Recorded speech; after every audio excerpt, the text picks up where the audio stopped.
asxaabteedii sharaftii qiimaha mudano waa mar kale iyo tag cusub isku noqod wanaagsan magacaygu waa maxamed ku soo dhawaada barnaamij cusub oo nagu magac daray wararka tag hadda barnaamijkan waxaan idinkugu soo gudbin doonaa wararkii ugu dambeeyay ee tiknoolajiyada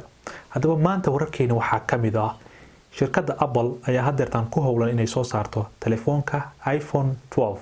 hadaba iPhone 12 naqshadiisu waxa lagu soo waramayaa inay shirkadda dib ugu celin doonto naqshadii hore ay soo saari jirtay ee ahaa qaabkii boxka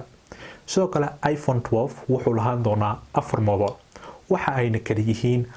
iPhone 12 iyo iPhone 12 Max iyo iPhone 12 Pro iyo iPhone 12 Pro Max shirkadda Samsung ayaa ayadana sidoo kale xoojinaysa telefoonada isku laabma oo loo yaqaano foldable phones oo ay u sameyn doonaan naqshado cajiib ah ayadoo qarash ahaana ka jaban telefoonada isku laabma ee ay shirkadda hore u soo saartay iyo waliba shirkadaha kale ayadoo shirkadda telefoonadeedu ay waqtigoodii soo saaridda aynan dib ugu dhici doonin agosto ayay badanaa soo saartaa shirkadda telefoonada soo saarta ee Huawei ayaa ku howlan inay soo saarto telefoonka riyada oo ah telefoon kaamiradiisu ay ka hooseyso shaashada waana farsamada ugu horeyso ee telefoonada hadda soo socda ay shirkadaha telefoonada soo saarto ay ku dagaalamayaan oo ay ku tartamayaan hadaba telefoonka Huawei ay soo wado wajiga hore dhammaantiis waa screen ama dhalo waana naqshada ugu fiican ay shirkaddan sameyso fikir ahaanteyda inkastoo ay horey u sameysay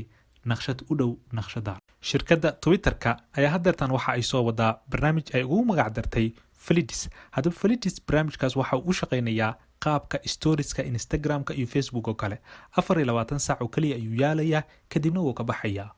hadaba shirkadda ayaa ku tijaabisay wadamada qaar sida Brazil oo kale balse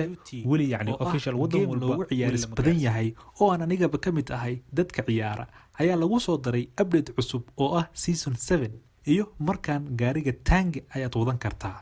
sidoo kale gameka PUBG-ga oo ah game loogu ciyaaris badan yahay ayaa lagu soo daray magaalo cusub oo lagu magacaabo Irango hadda kadib magaaladan ayaad ku ciyaaraysaa Sony PlayStation 5 ugu dambeyn shirkadda Sony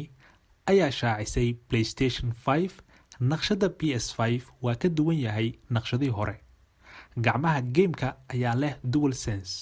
oo ah qaab aad asxaabtaada ugula xiriiri karto adigoo aadan u baahnayn inaad isticmaasho headset ama dhago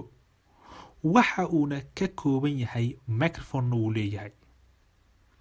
sidoo kale waxa uu leeyahay HD camera iyo dhago ama headset oo aad ku xadidi karto qaylada banaanka kaaga yimaada sidoo kale waxa la socda remote aad ku maamuli karto gameka daawade subscribe saar kanaalka tag cusub si aad u hesho macluumaadka ugu dambeeyay ee tiknoolajiyada soo kan gambalaalkana furo si aad u noqoto qofka ugu horeeyay ee hela muuqaalada